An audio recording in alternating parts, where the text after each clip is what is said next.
Hello, मैं अखिलेश द्विवेदी और ये वीडियो मैं आपके जो क्वेश्चन आंसर्स बैच स्क्रूटनी और आरटीआई को लेकर के हैं, उसके लिए मैं बना रहा हूँ। और इसका जैसे आपने क्वेश्चन आंसर्स पूछे कि किसको क्या कैसे क्या करना चाहिए, उससे रिलेटेड है।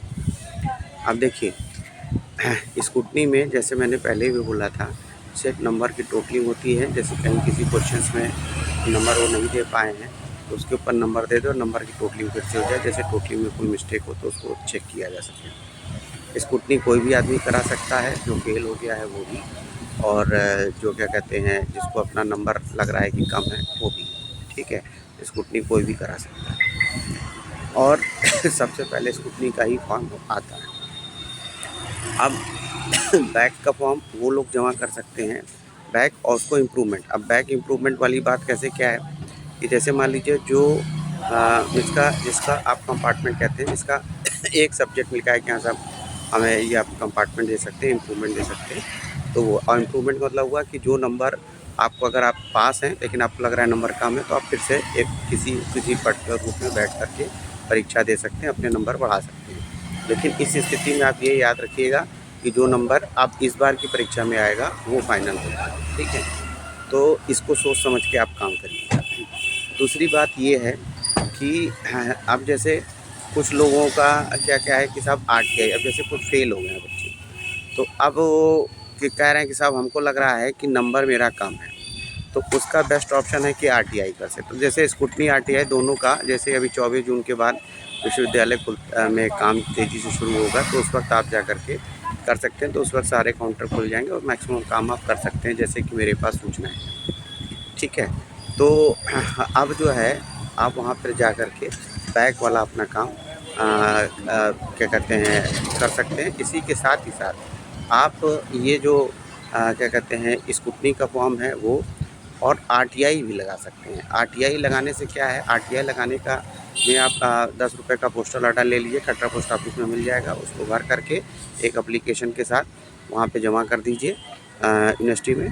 तो फिर वहाँ पे आपकी कॉपी एक पर्टिकुलर समय के बाद, टाइम टेकिंग प्रोसीजर है, करीब 15-20 दिन, 1 महीना के करीब लग जाता है, कभी कभी एक महीने से ज़्यादा भी हो जाता है। उसमें आप जा कर के अपना उसको आप इसको जा कर के आप अपनी कॉपी देखिए, आपके सामने कॉपी चेक की जाएगी। अगर नंबर आपका लग रहा है गड़बड़ है, आप अपनी बातों को बताइए। नंबर गड़बड़ है तो उसको वो देखेंगे, अगर चीज़ें ठीक होंगी तो उस हिसाब से नंबर बढ़ाएंगे। उसमें कम से कम आपको ये समझ में आ जाएगा कि हमने गड़बड़ियाँ कहाँ की और क्या क्या हमसे मिस्टेक्स हो गई, हमारी गलती है कि किसी दूसरे की गलती है, ये सारी बातें आपको समझ में आ जाएंगी। तो फेल वालों के लिए, जैसे कि अभी हमारे बहुत सारे स्टूडेंट्स इलाहाबाद यूनिवर्सिटी कई ब्रांचेस में पढ़ा रहे हैं, तो कुछ एडहॉक बेसिस पे, एडहॉक बेसिस पे कुछ असिस्टेंट प्रोफेसर्स के लिए भी हो गए।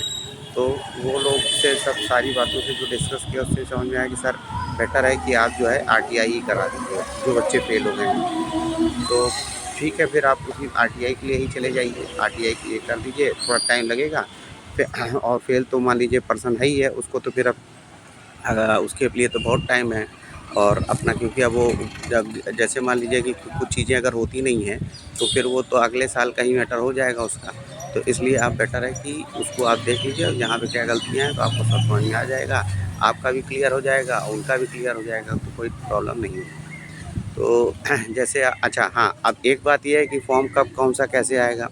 तो अब जैसे आप यूनिवर्सिटी पे पता करते रहिए, या अपने जो कॉलेजेस हैं वहाँ पे आप पता करते रहिए कि कहाँ पे किस टाइप का फॉर्म आ रहा है। कुछ के फॉर्म पहले से पोर्टल पे अपलोडेड है, तो उसको आप प्रिंट आउट निकलवा के, या किसका ऑनलाइन है तो ऑनलाइन बेसिस पे आप उसको भर करके जमा कर सकते हैं। ठीक है, लेकिन आप खुद सजग रहिए। मेरा काम है सिर्फ आपको सजग करना, आपको इससे रिलेटेड इन्फॉर्मेशन को दूँगा, लेकिन बाकी सारे काम आपको खुद करना पड़ेगा।